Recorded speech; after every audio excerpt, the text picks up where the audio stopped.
मंगलहारी द्रव्यंशुदशे रतियजिरे बिहारी। सिया राम जय जय राम। राम सिया राम जय जय राम। चली संगले सखी सयानी गावत गीत मनोहर बानी। सोए नवल तनु सुंदर सारी जगत जननी अतुलित छवि भारी। भूषण शकले सुदेश सुहाए अंग अंग रच सकेने बनाई। रंग भूमि जब सिय पगुधारी देखी रूप मोहे नर नारी। सब आभूषण अपने अपने स्थान पर सुशोभित हैं, जिन्हें सखियों ने प्रत्येक अंग पर भली भांति सजाकर पहनाया है। जब सीता जी ने रंगभूमि में पैर रखा तब उनका दिव्य रूप देखकर सभी स्त्री पुरुष मोहित हो गए। देवताओं ने प्रसन्न होकर नगाड़े बजाए और पुष्प वर्षा रही। अप्सराएं गीत गाने लगी। सीता जी के कर कमलों में जयमाला सुशोभित है। अचानक सब राजा चकित होकर उनकी ओर देखने लगे। सीता जी चकित चित्त से श्री राम जी को देखने लगी। तब सभी राजा मोह के वश हो गए। सीता जी ने मुनि के पास बैठे हुए दोनों भाइयों को देखा तो उनके नेत्र ललचाकर श्री राम जी का इस प्रकार टिक गए मानो उन्हें खजाना मिल गया हो। परंतु गुरुजनों तथा समाज को देखकर सीता जी सच्चा गए। वे अपने हृदय में श्री रामचंद्र जी को बचाकर सखियों की ओर देखने लगे। श्री रामचंद्र जी का रूप और सीता जी की छवि देखकर स्त्री पुरुषों ने पलक मारना छोड़ दिया। सभी अपने मन में सोचते हैं पर कहते सब चाहते हैं। मन ही मन वे विधाता से विनय करते हैं कि हे विधाता, जनक की मूर्ता को शीघ्र ही समाप्त करके उन्हें ऐसी सुंदर बुद्धि प्रदान कीजिए कि बिना विचार किए ही राजा अपना प्रण छोड़कर सीता जी का विवाह राम जी से कर दें। तब सारा संसार उन्हें भला कहेगा, क्योंकि यह बात हर किसी को अच्छी लगती है। हट करने पर अंत में हृदय जलेगा। सब लोग इसी लालसा में मग्न हो रहे हैं कि जानकी जी के योग्य वर तो यह सांवला ही है। तब राजा जनक ने बंदी जनों को बुलाया। वे वंश कीर्ति गाते हुए चले आए। राजा ने कहा, जाकर मेरा प्रण सबसे कहो। भाट चले, उनके हृदय में भी आनंद बहुत था। भाटों ने कहा, हे पृथ्वी का पालन करने वाले राजागण, सुनिए, हम अपनी भुजा उठाकर महाराज जनक का विशाल प्रण कहते हैं। राजाओं की भुजा का बल चंद्रमा है, शिव जी का धनुष राहु है, जो भारी और कठोर है, यह सबको विदित है। अनेक भारी योद्धा रावण और बाणासुर भी इस धनुष को देखकर चुपके से चल दिए। उसे उठाना तो दूर रहा, छूने तक की उनकी हिम्मत न हुई। उसी शिव जी के कठोर धनुष को आज इस राजमहल में जो भी तोड़ेगा, तीनों लोगों की विजय के साथ ही उसे जानकी जी बिना किसी विचार के वर्ण करेंगी। प्रण सुनकर सब राजा ललचा उठे। जो वीर अभिमानी थे वे अपने मन में अति क्रोधित हुए। कमर कसकर अकुलाकर उठे और अपने इष्ट देवों को सब नवाकर चले। वे ताव से शिव जी के धनुष को ओर देखते हैं और फिर अनेक प्रकार से जोर लगाते हैं, पर वह उठता ही नहीं। लेकिन जो राजा विचारवान हैं वे धनुष के पास नहीं जाते। मूर्ख राजा किटकिटाकर धनुष को पकड़ते हैं, परंतु जब नहीं उठता तो लजाकर चले जाते हैं। मानो वीरों की भुजाओं का बल पाकर वह धनुष अधिक भारी हो जाता है। फिर 10,000 राजा एक साथ उस धनुष को उठाने का प्रयास करने लगे, परंतु वह अपने स्थान से हिला तक नहीं। शिव जी का धनुष इस प्रकार अडिग था जैसे कामी पुरुष के वचनों को सुनकर पतिव्रता स्त्री का मन अडिग रहता है। जैसे वैराग्य के बिना सन्यासी उपास के योग्य हो जाता है, वैसे ही सब राजा उपास के पात्र बन गए। कीर्ति, विजय, बड़ी वीरता, इन सब को वे धनुष के हाथों बरबस हार कर चले गए। राजा लोग हार कर हतप्रत हो गए और अपने अपने समाज में जा बैठे। राजाओं को असफल देखकर महाराजा जनक अकुला उठे और क्रोध में सनी वचन बोले, मैंने जो प्रण ठाना था उसे सुनकर दीप दीप से अनेक राजा आए, देवता और दैत्य भी मनुष्य का शरीर धारण करके आए तथा अनेक रणधीर वीर भी आए, परंतु धनुष को तोड़कर मनोहर कन्या विजय और कीर्ति को पाने वाला मानो ब्रह्मा ने रचा ही नहीं। यह लाभ किसे अच्छा नहीं लगता, परंतु किसी ने भी शंकर जी का धनुष नहीं चढ़ाया। चढ़ाना और तोड़ना तो दूर, कोई तिल भर भी भूमि से हिला नहीं सका। अब कोई वीर अभिमानी क्रोधित न हो, मैंने जान लिया पृथ्वी वीरों से रिक्त हो गई है। अब आप लोग आशा छोड़कर अपने अपने घर जाओ, ब्रह्म ने सीता का विवाह लिखा ही नहीं। यदि प्रण छोड़ता हूँ तो मेरा पुण्य नष्ट होता है, इसीलिए क्या करूँ, कन्याकुमारी ही रही। यदि मैं जानता कि पृथ्वी वीरों से शून्य है तो प्रण करके उपवास का पात्र नहीं बनता। जनक के वचन सुनकर सभी स्त्री पुरुष जानकी जी की ओर देखकर दुखी हुई, परंतु लक्ष्मण जी तमतमा उठे, उनकी भौहें टेढ़ी हो गईं, होठ फड़कने लगे और नेत्र क्रोध से लाल हो गए। श्री रामचंद्र जी के डर से कुछ कह तो नहीं सके, पर जनक के वचन उन्हें बाण जैसे लगे।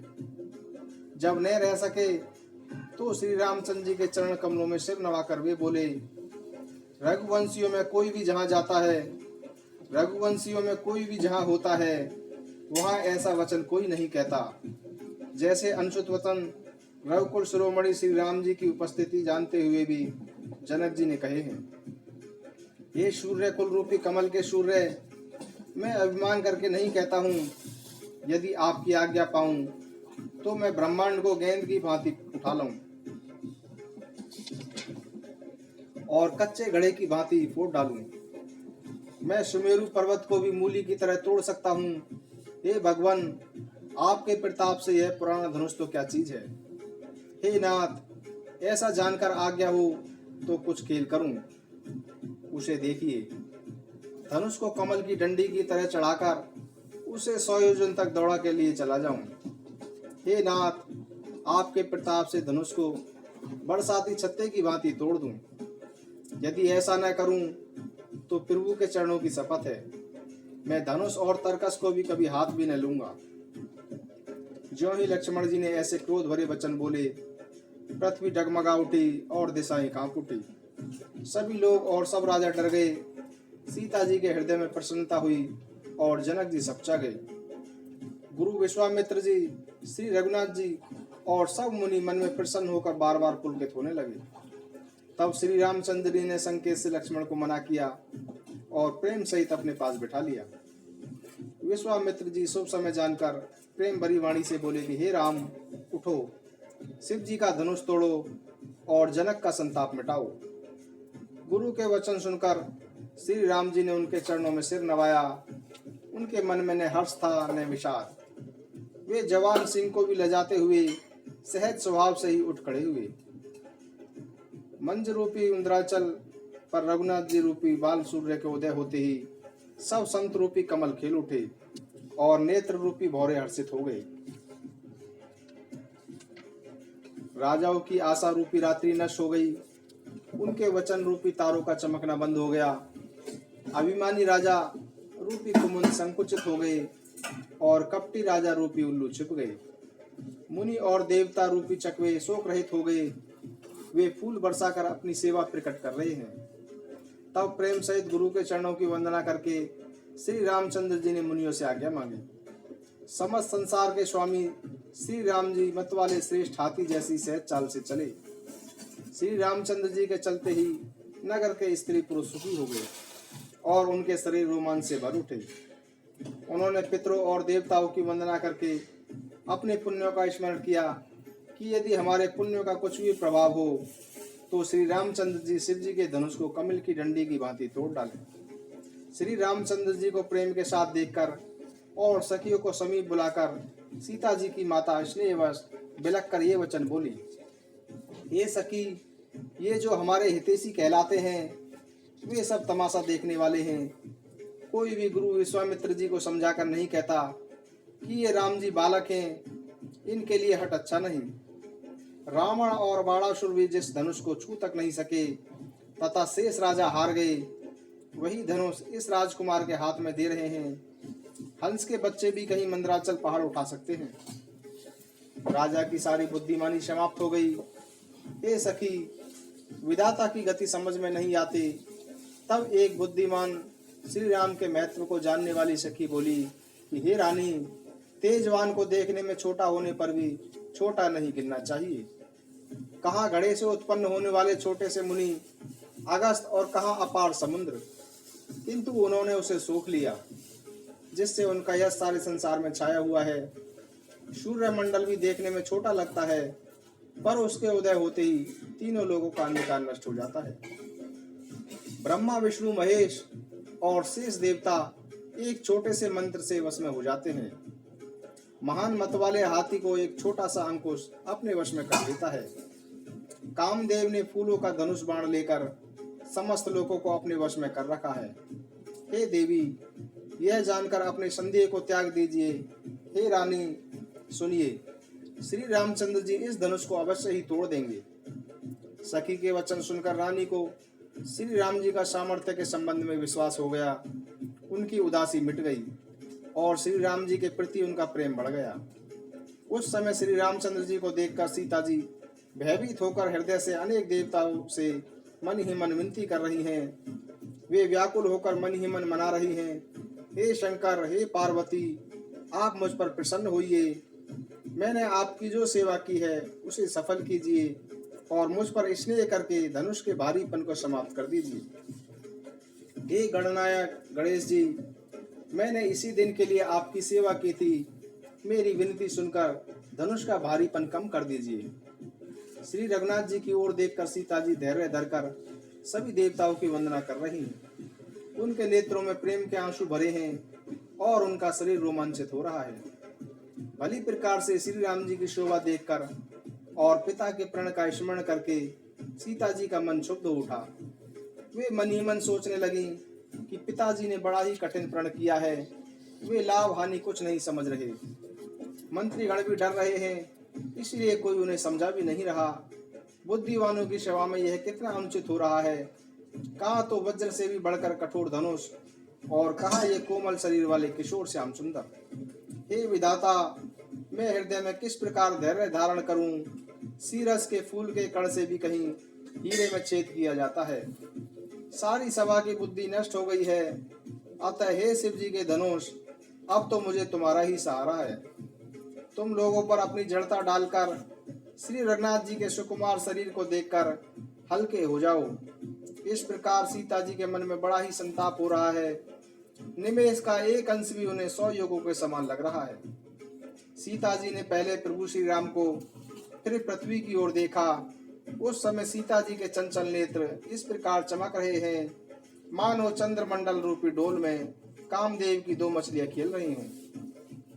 सीता जी की वाणी रूपी भ्रमों को उनके मुख रूपी कमल ने रोका हुआ है। लाज रूपी रात्रि को देखकर वे प्रकट नहीं हो रही हैं। उसी प्रकार उनके नेत्रों का जल नेत्रों के कोने में ही रह जाता है। जिस प्रकार किसी कंजूस का सोना कोने में ही गड़ा रह जाता है।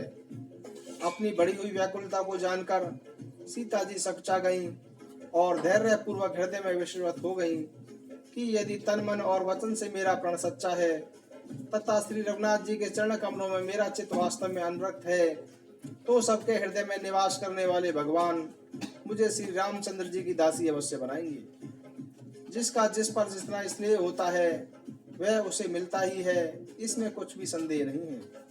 प्रभु की ओर देखकर सीता जी ने यह निश्चय कर लिया कि यह शरीर इन्हीं का होकर रहेगा या रहेगा ही नहीं। कृपा निधान श्री राम जी सब जान गए।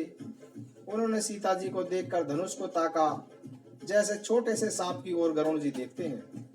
इधर जब लक्ष्मण जी ने देखा कि श्री रामचंद्र जी ने शिव जी के धनुष की ओर देखा है, तो वे पुलकित होकर और ब्रह्मांड को चरणों से दबाकर बोले, हे दिग्गजों, हे कच्छप, हे शेष, हे वाराह, धैर्य पूर्वक पृथ्वी को थामे रहो, जिससे यह हिल ना सके, क्योंकि श्री रामचंद्र जी शिव जी के धनुष को तोड़ना चाहते हैं। अतः मेरी आज्ञा सुनकर सब सावधान हो जाओ। श्री रामचंद्र जी जब धनुष के समीप आए तब सब स्त्री पुरुषों ने देवताओं और अपने अपने पुण्यों को मनाया। सबका संशय और अज्ञान तथा बुद्धिहीन राजाओं का अभिमान, परशुराम के गर्भ की गुरुता, देवता और मुनियों की कातरता, सीता जी का सोच, जनक जी का पश्चाताप और रानी के दारुण दुख का दावानल, ये सब शिव जी के धनुष रूपी जहाज को पाकर तथा एकत्र होकर उस पर जा चढ़े। ये श्री रामचंद्र जी की भुजाओं के बल रूपी अपार समुद्र के पार जाना चाहते हैं, परंतु कोई केवट नहीं है। तब श्री राम जी ने सब लोगों की ओर देखा और उन्हें स्तब्ध देखकर पुनः सीता जी की ओर देखा और उन्हें विशेष व्याकुल पाया। जानकी जी को इतना व्याकुल देखा कि उनका एक एक क्षण कल्प के समान बीत रहा था। यदि प्यासा व्यक्ति पानी के बिना शरीर छोड़ दे तो उसके मर जाने पर अमृत का तालाब भी क्या करेगा। सारी खेती के सूख जाने पर वर्षा किस काम की, समय बीत जाने पर पछताने से क्या लाभ। मन में ऐसा समझकर श्री राम जी ने जानकी जी की ओर देखा और उनका विशेष प्रेम देखकर वे पुलकित हो गए। मन ही मन उन्होंने गुरु को प्रणाम किया और अत्यंत फुर्ती के साथ धनुष को उठा लिया। जब उन्होंने उसे हाथ में उठाया तब वह धनुष बिजली की भांति चमका और फिर आकाश में मंडालकार हो गया। लेते चढ़ाते और जोर से खींचते हुए किसी ने नहीं देखा। सबने श्री राम जी को धनुष खींचकर खड़े हुए देखा। उसी समय श्री राम जी ने धनुष को बीच से तोड़ दिया। भयंकर कठोर ध्वनि सब लोगों में फैल गई। उस घोर कठोर शब्द से सब लोग भर गए। सूर्य के घोड़े मार्ग छोड़कर चलने लगे, दिग्गज चिंगाड़ने लगे, धरती डोलने लगी, शेष वाराय और कच्छप कलमला उठे। देवता, राक्षस और मुनिजन कानों पर हाथ रखकर व्याकुल होकर विचारने लगे। तुलसीदास जी कहते हैं, यह निश्चय जानकर कि श्री राम जी ने धनुष को तोड़ डाला है, सब श्री रामचंद्र जी की जय बोलने लगे। शिव जी का धनुष जहाज है और श्री रामचंद्र जी की भुजाओं का बल समुद्र है। धनुष के टूटने से वह सारा समाज डूब गया जो मोहवश पहले इस जहाज पर चढ़ा था। प्रभु ने धनुष के दोनों टुकड़े पृथ्वी पर डाल दिए। यह देखकर सब लोग सुखी हुए। विश्वामित्र रूपी पवित्र समुद्र में, जिसमें प्रेम रूपी सुंदर अथाह जल भरा है, राम रूपी पूर्ण चंद्र को देखकर उल्कावली रूपी लहरें बढ़ने लगी। आकाश में बड़े जोर से नगाड़े बजने लगे और देवांगनाएं गान करके नाचने लगी। ब्रह्म आदि देवता, सिद्ध और मुनि प्रभु प्रशंसा कर रहे हैं, उन्हें आशीर्वाद दे रहे हैं। वे रंग बिरंगे फूल और मालाएं बरसा रहे हैं, किन्नर रसीले गीत गा रहे हैं। सारे ब्रह्मांड में जय जयकार की ध्वनि छा गई, जिसमें धनुष टूटने की ध्वनि सुनाई ही नहीं दी। जहां तहां स्त्री पुरुष प्रसन्न होकर आपस में कह रहे हैं कि श्री रामचंद्र जी ने शिव जी के भारुष धनुष को तोड़ दिया है। धीर बुद्धि वाले भाट, मागध और सूत लोग कीर्ति बखान कर रहे हैं। सब लोग घोड़े, हाथी, धन, मणि और वस्त्र न्यौछावर कर रहे हैं। झांझ, मृदंग, शंख, सहनाई, बेरी, ढोल और नगाड़े आदि अनेक प्रकार के सुंदर वाद बज रहे हैं। जहां तहां युवतियां मंगल गीत गा रही हैं। सखियों सहित रानी अत्यंत हर्षित हुई, मानो सूखते हुए धान पर पानी पड़ गया हो। जनक जी ने भी सोच त्याग कर सुख प्राप्त किया, मानो तैरते तैरते थके हुए व्यक्ति ने थाह पाली हो। धनुष टूट जाने पर राजा लोग ऐसे निस्तेज हो गए जैसे दिन में दीपक की शोभा समाप्त हो जाती है। सीता जी को इतना सुख प्राप्त हुआ जैसे चाँद की स्वाति का जल पा गई हो। श्री राम जी को लक्ष्मण जी इस प्रकार देख रहे हैं जैसे चंद्रमा को चकोर का बच्चा देख रहा हो। तब सतानंद जी ने आज्ञा दी और सीता जी ने श्री राम जी के पास गमन किया। साथ में सुंदर सखियां मंगल आचरण गा रही हैं। सीता जी बाल हंसनी जैसी चली, उनके अंगों में अपार शोभा है।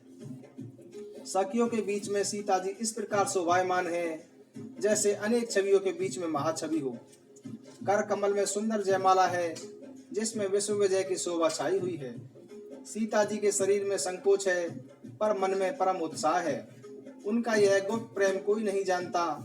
समीप जाकर श्री राम जी की शोभा देखकर राजकुमारी सीता जी ठगी सी रह गईं। चतुर सखी ने यह दशा देखी तो समझाकर कहा, अब यह सुंदर जयमाला पहना दो। सुनकर सीता जी ने दोनों हाथों से माला उठाई, पर प्रेम में विवश होने के कारण वह पहनाई नहीं जाती। उस समय उनके हाथ ऐसे सुशोभित हो रहे हैं मानो दंडियों सहित दो कमल चंद्रमा को डरते हुए जयमाला प्रदान कर रहे हों। इस छवि को देखकर सखियां गाने लगी। तब सीता जी ने श्री राम जी के गले में जयमाला पहना दी। श्री रघुनाथ जी के हृदय पर जयमाला देखकर देवता फूल बरसाने लगे तथा समस्त राजागण इस प्रकार सकचा गए मानो सूर्य को देखकर कुमुद सुकड़ गए हों। नगर और आकाश में बाजे बजने लगे, दुष्ट उदास हो गए और सज्जन लोग प्रसन्न हो गए। देवता, किन्नर, मनुष्य, नाग और मुनीश्वर जय जयकार करके आशीर्वाद दे रहे हैं। देवताओं की स्त्रियां नाच गा रही हैं, बार बार पुष्पांजलियां छूट रही हैं, जहां तहां ब्राह्मण वेद ध्वनि कर रहे हैं और भाट लोग कुल कीर्ति का बखान कर रहे हैं। पृथ्वी, पाताल और स्वर्ग तीनों लोकों में यश फैल गया कि श्री रामचंद्र जी ने धनुष तोड़ दिया है और सीता जी को वरण कर लिया है।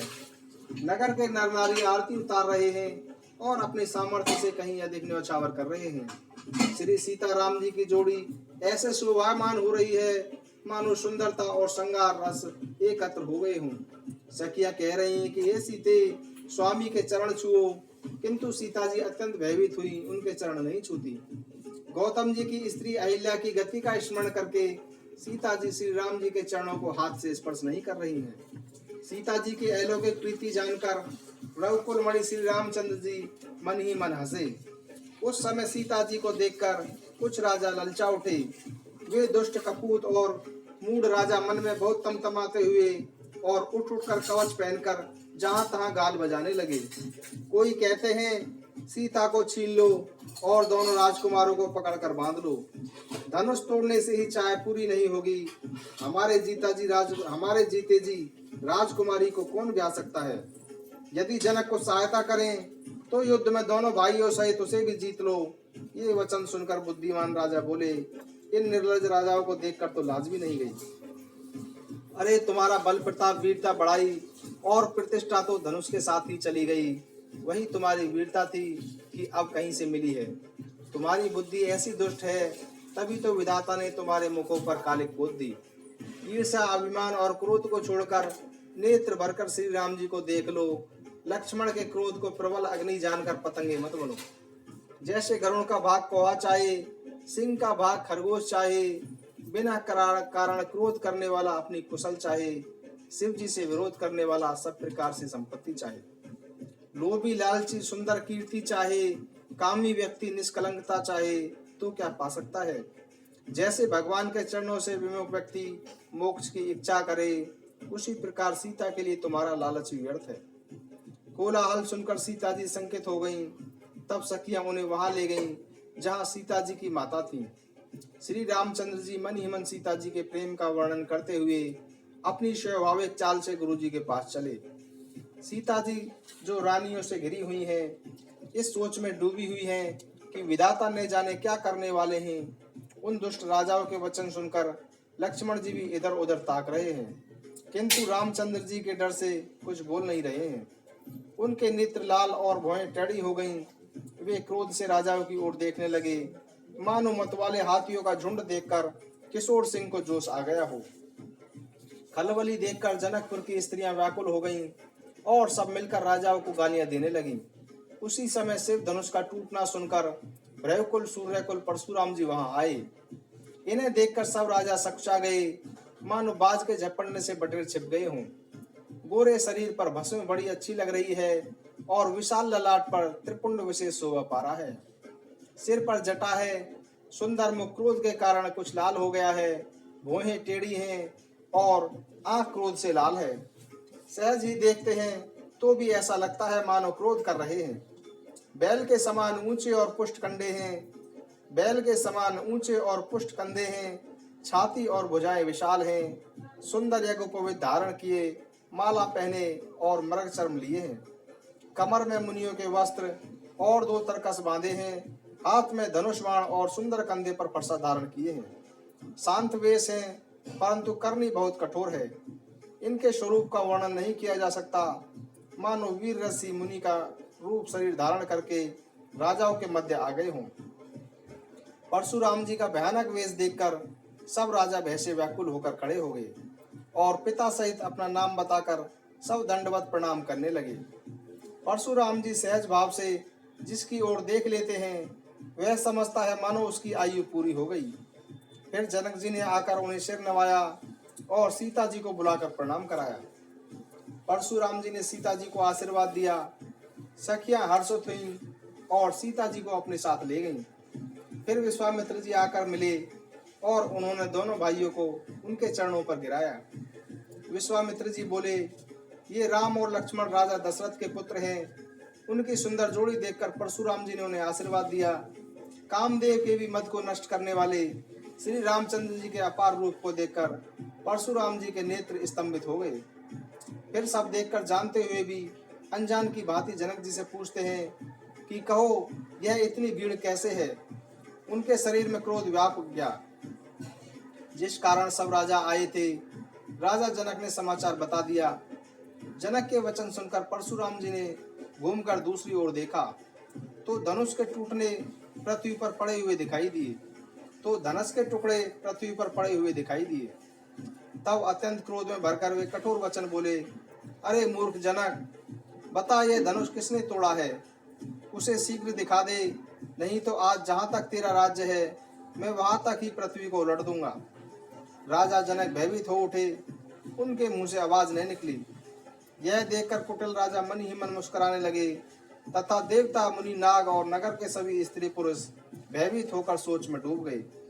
सीता जी की माता मन में पछता रही हैं कि हाय विधाता ने अब बनी बनाई बात बिगाड़ दी। परशुराम जी का स्वभाव सुनकर सीता जी को आधा क्षण भी कल्प के समान बीतता लगा। तब श्री रामचंद्र जी सब लोगों को भयभीत देखकर तथा सीता जी को डरी हुई जानकर बोले, उनके हृदय में ना कुछ हर्ष था और ना विषाद। हे नाथ, शिव जी के धनुष को तोड़ने वाला आपका कोई एक दास ही होगा।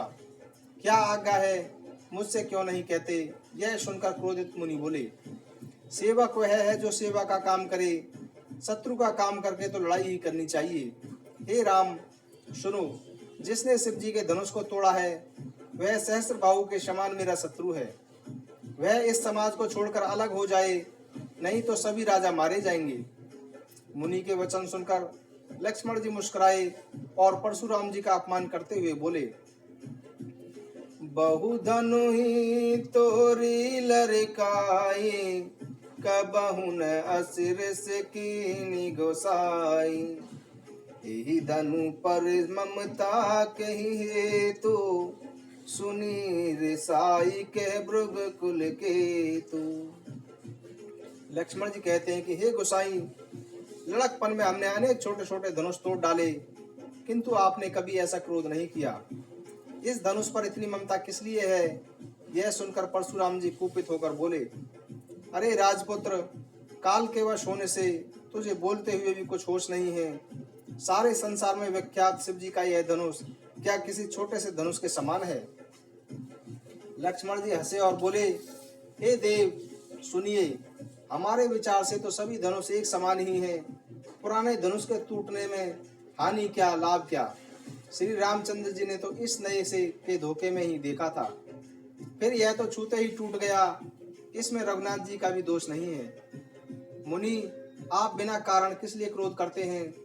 परशुराम जी अपने परशु की ओर देखकर बोले, अरे दुष्ट, तूने मेरा स्वभाव नहीं सुना। मैं तुझे बालक जानकर नहीं मारता। अरे मूर्ख, क्या तू मुझे केवल मुनि ही समझता है? मैं बाल ब्रह्मचारी और अत्यंत क्रोधी हूँ और विश्वभर में क्षत्रिय कुल के शत्रु के रूप में विख्यात हूँ। अपनी भुजाओं के बल से मैंने पृथ्वी को राजाओं से रहित कर दिया और अनेक बार उसे ब्राह्मणों को दे दिया। हे राजकुमार, सहस्र बाहु की भुजाओं को काटने वाले मेरे इस परशु को देख। अरे राजपुत्र, तू अपने माता पिता को सोचने के लिए मजबूर न कर। मेरा परशु बड़ा भयानक है, यह गर्भ के बच्चों का विनाश करने वाला है। लक्ष्मण जी हंसकर कोमल वाणी में बोले, अहो मुनि तो अपने को बड़ा भारी योद्धा समझते हैं, बार बार मुझे कुल्हाड़ी दिखाते हैं, फूंक से पहाड़ उड़ाना चाहते हैं। यहाँ तो कुमड़े का छोटा कच्चा फल नहीं है जो तर्जनी उंगली को देखते ही मर जाता है। कुठार व धनुष बाण देखकर ही मैंने अभिमान सहित कुछ कहा था। भृंगु विषय समझकर और यज्ञोपवीत देखकर जो तो कुछ आप कह रहे हैं उसमें अपने क्रोध को रोककर सह लेता हूँ।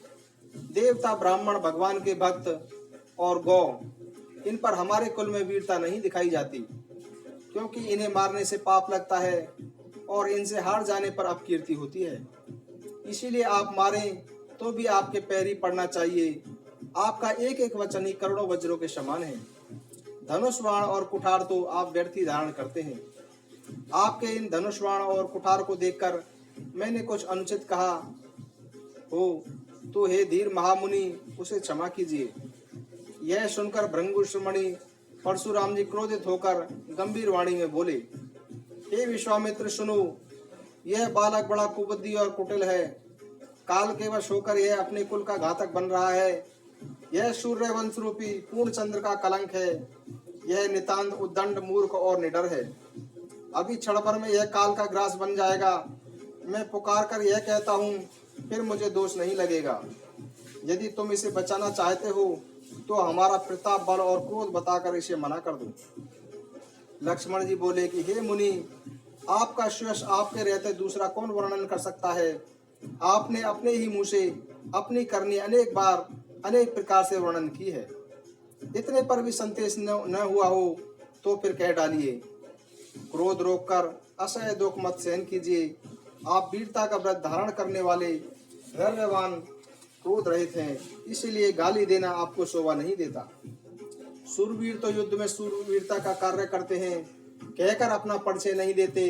शत्रु को युद्ध में उपस्थित पाकर कायर ही अपनी सूरवीरता की डींग हाँका करते हैं। आप तो मानो काल को हाक लगाकर बार बार उसे मेरे लिए बुलाते हैं। लक्ष्मण जी के कठोर वचन सुनते ही परशुराम जी ने अपने भयानक परशु को ठीक से हाथ में ले लिया और बोले, अब लोग मुझे दोष ना दें। यह कटु वचन बोलने वाला बालक मारे जाने के ही योग्य है। इसे बालक देखकर मैंने बहुत बचाया, लेकिन अब यह सचमुच मरने ही आ गया है, अर्थात इसका मरना निश्चित है। विश्वामित्र जी बोले, अपराध क्षमा कीजिए। बालकों के दोष और गुणों का सज्जन व्यक्ति नहीं गिनती। परशुराम जी बोले, तीखी धार का यह मेरा परशु, मैं दया रहित और क्रोधी और यह गुरुद्रोही अपराधी मेरे सामने उत्तर दे रहा है।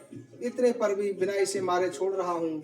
अतः हे विश्वामित्र, केवल तुम्हारे शील के कारण, अन्यथा इसे इस कठोर से काटकर तनिक परिश्रम से ही मैं गुरु से ऋण हो जाऊंगा। विश्वामित्र जी मन ही मन हंसकर बोले, मुनि को हरा ही हरा दिख रहा है, किंतु यह लोहमयी खड़ग है, ओक की खाण नहीं है जो मुंह में लेते ही गल जाए। मुनि अब भी नासमझ बने हुए हैं, इनके प्रभाव को नहीं समझ रहे हैं। लक्ष्मण जी बोले कि हे मुनि, आपके शील को कौन नहीं जानता, वह तो संसार भर में प्रसिद्ध है। आप माता पिता से तो ऋण हो ही गए हैं, अब गुरु का ऋण शेष रह गया है, जिसका आपके मन में बड़ा सोच लगा है। वह मानो हमारे ही सिर मड़ा है।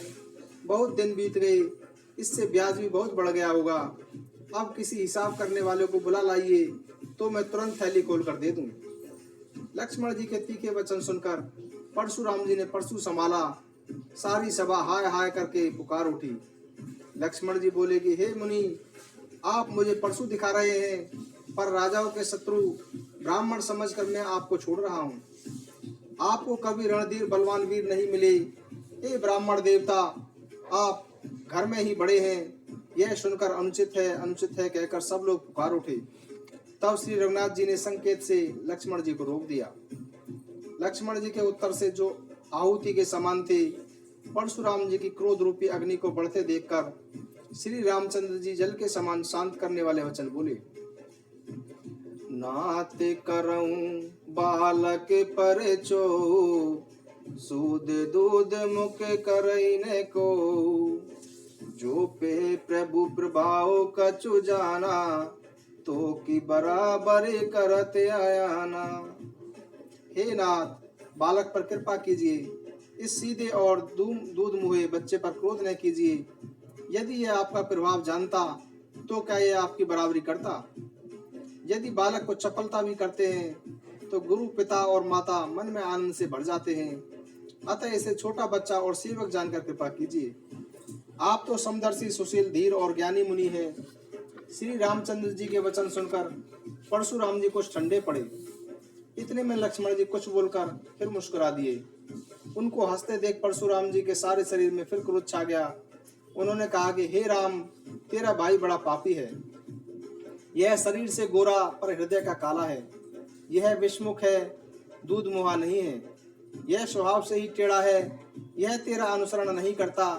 यह नीच मुझे काल के समान नहीं समझता। इस पर लक्ष्मण जी ने हंसकर कहा कि हे मुनि सुनिए, क्रोध पाप का मूल है, जिसके वशीभूत होकर मनुष्य अनुचित कर्म कर बैठते हैं और विश्व भर के प्रतिकूल चलते हैं। हे मुनिराज, मैं आपका दास हूँ, अब क्रोध त्याग कर दया कीजिए। क्रोध करने से टूटा हुआ धनुष जुड़ नहीं जाएगा। खड़े खड़े आपके पैर दुखने लगे होंगे, कृपा करके बैठ जाइए। यदि धनुष अत्यंत ही प्रिय हो तो कोई उपाय किया जाए और किसी कारीगर को बुलाकर जुड़वा दिया जाए। लक्ष्मण जी के बोलने से जनक जी डर जाते हैं और कहते हैं, बस चुप रहिए, अनुचित बोलना ठीक नहीं। जनकपुर के स्त्री पुरुष थरथर कांप रहे हैं और मन ही मन कह रहे हैं कि छोटा कुमार बड़ा ही खोटा है। लक्ष्मण जी की निर्भय वाणी सुनकर परशुराम जी का शरीर क्रोध से जला जा रहा है और उनका बल घट रहा है।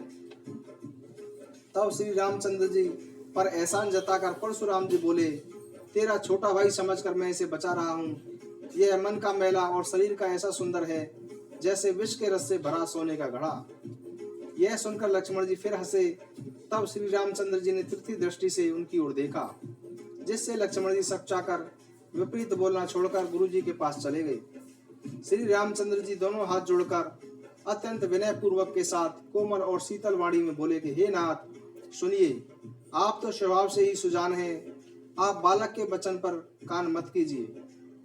ततैया और बालक का एक जैसा स्वभाव है, संत जन इन्हें कभी दोष नहीं लगाते, फिर उसने तो कुछ काम भी नहीं बिगाड़ा है। हे नाथ, आपका अपराधी तो मैं हूँ। अतः हे स्वामी, कृपा क्रोध वध और बंधन जो कुछ करना हो दास की भांति मुझ पर कीजिए। जिस प्रकार आपका क्रोध शीघ्र दूर हो, हे मुनिराज बताइए, मैं वही उपाय करूं। मुनि ने कहा कि हे राम, क्रोध कैसे जाए, अब भी तेरा छोटा भाई टेढ़ा ही दिख रहा है। इसकी गर्दन पर मैंने कुठार ने चलाया तो क्रोध करके किया ही क्या। मेरे जिस कुठार की गति सुनकर राजाओं की स्त्रियों के गर्भ गिर जाते हैं, उसी परसू के रहते मैं इस शत्रु राजपुत्र को जीवित देख रहा हूँ। हाथ नहीं चलता, लेकिन क्रोध से छाती जली जा रही है। राजाओं का घातक यह कुठार भी कुंठित हो गया, विधाता विपरीत हो गया, इससे मेरा स्वभाव बदल गया, अन्यथा मैं किसी पर कभी कृपा नहीं करता। आज दया के कारण मुझे यह दुख सहना पड़ रहा है। यह सुनकर लक्ष्मण जी ने मुस्कुराकर सिर झुकाया और कहा, आपकी कृपा रूपी वायु भी आपकी मूर्ति के अनुकूल ही है। वचन बोलते हैं मानो फूल झड़ रहे हैं। हे मुनि, यदि कृपा करने से आपका शरीर जल रहा है तो क्रोध होने पर शरीर की रक्षा विधाता ही करेंगे। परशुराम जी ने कहा कि हे जनक, देख यह मूर्ख बालक हट करके यमपुरी जाना चाहता है। इसको शीघ्र ही मेरी आंखों के सामने से हटा क्यों नहीं देते। यह राजपुत्र देखने में छोटा है पर है बड़ा खोटा। लक्ष्मण जी ने हंसकर मन ही मन कहा, आंख मूंद लेने पर कहीं कोई नहीं है। तब परशुराम जी हृदय में क्रोध कर भरकर श्री राम जी से बोले कि अरे सठ, तू शिव जी का धनुष तोड़कर उल्टा मुझे ही ज्ञान सिखाता है। तेरा यह भाई तेरी ही सम्मति से कटुन वचन बोलता है और तू छल पूर्वक हाथ जोड़कर विनय करता है। या तो युद्ध में मेरा संतोष कर, नहीं तो राम कहलाना छोड़ दे। अरे शिवद्रोही, छल त्याग कर मुझसे युद्ध कर, नहीं तो भाई सहित मुझे भी मार डालूंगा, नहीं तो भाई सहित तुझे भी मार डालूंगा। इस प्रकार परशुराम जी कठोर उठाए बोल रहे हैं। श्री रामचंद्र जी सिर झुकाए मन ही मन मुस्कुरा रहे हैं।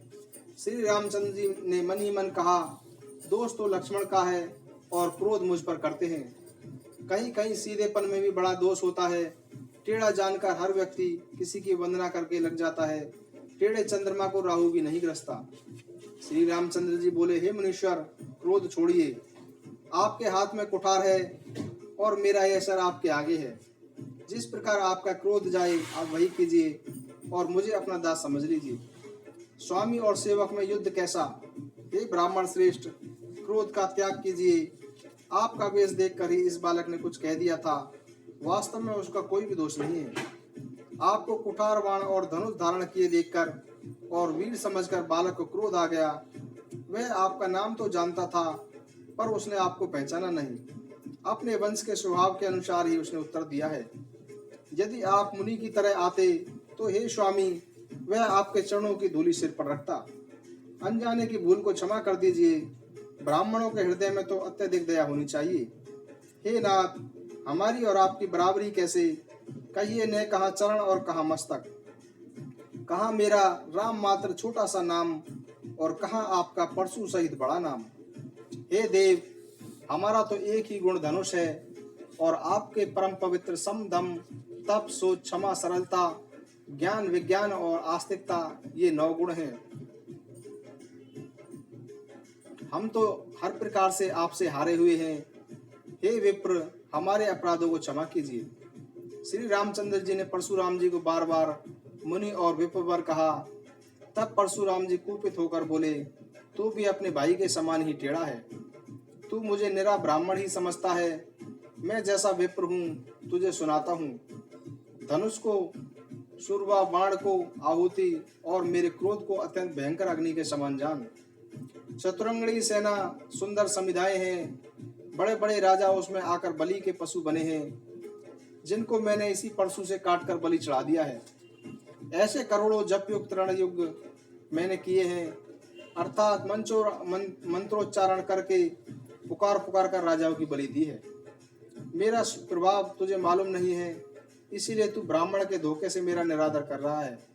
धनुष तोड़ डाला, इससे तेरा घमंड बहुत बढ़ गया है।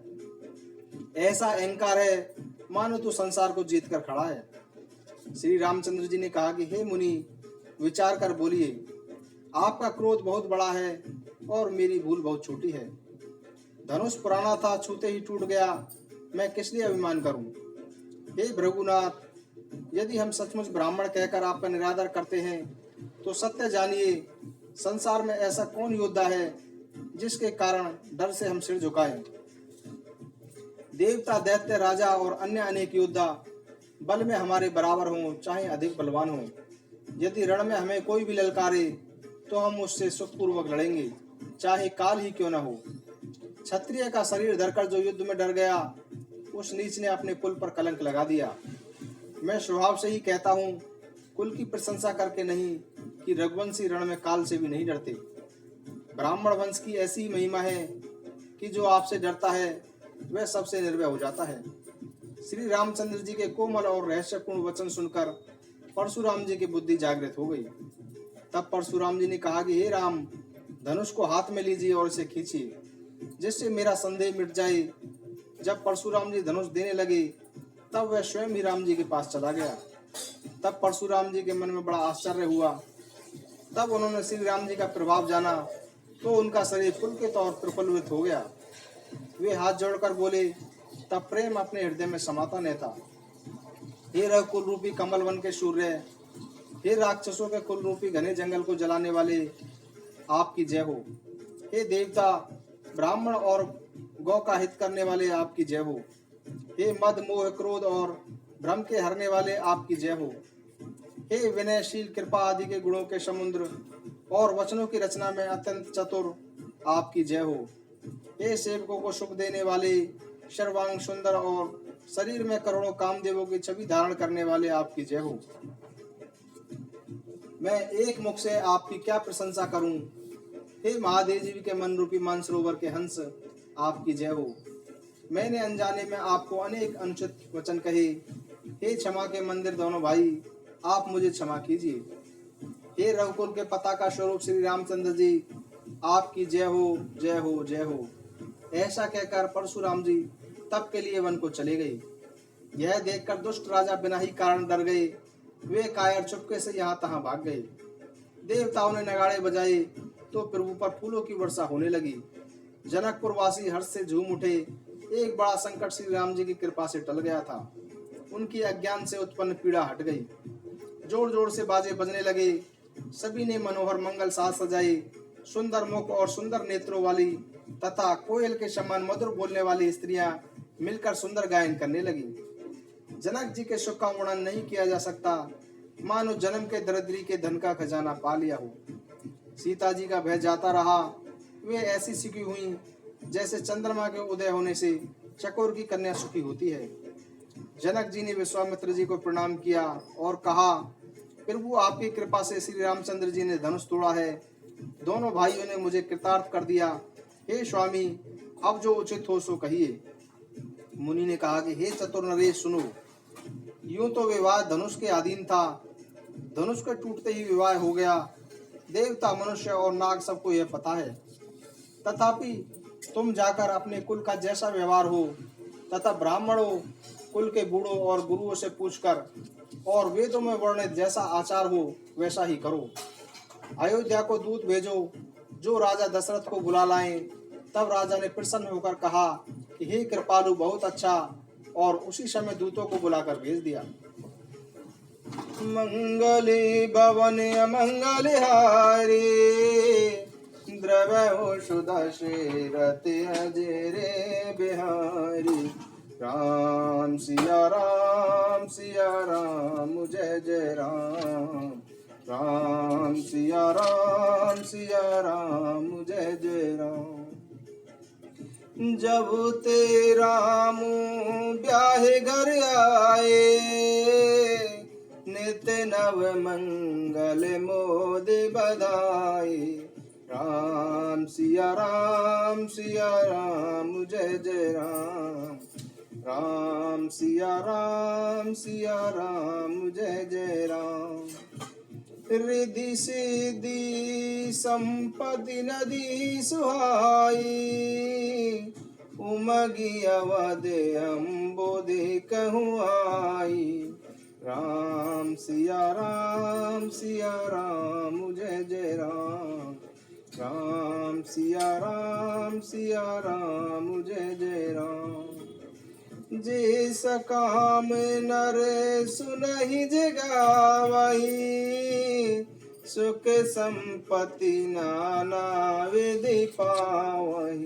राम सिया राम जय जय राम।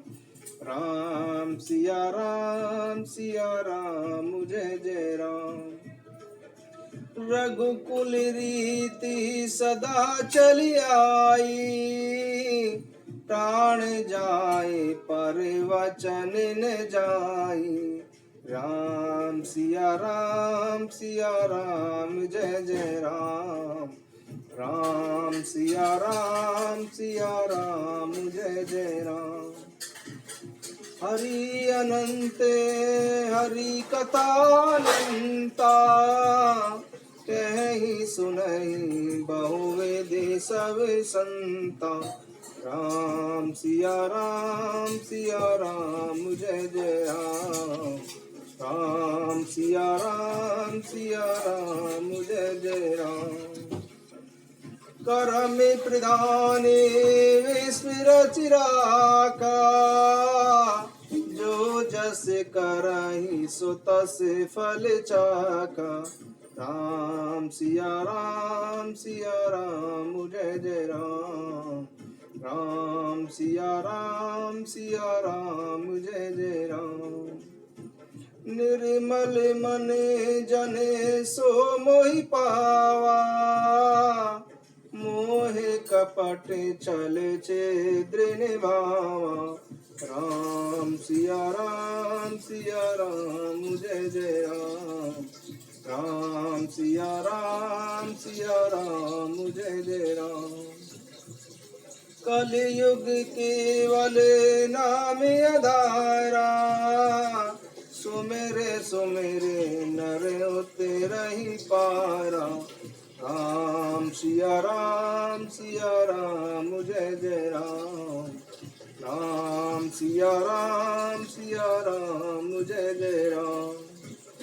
बिनु सत्संग विवेक न होई, राम कृपा बिनु सुलभ न सोई। राम सिया राम जय जय राम। राम सिया राम जय जय राम। आकर 4,84,000 जाति जीव जल तल नभवासी। राम सिया राम जय जय राम। राम सिया राम जय जय राम। सिय राम में सब जग जानी, करहूँ प्रणाम जोरि जोग पानी। राम सिया राम जय जय राम। राम सिया राम जय जय राम। एहि में रघुपति नाम उदारा, अति पावन पुराण श्रुति सारा।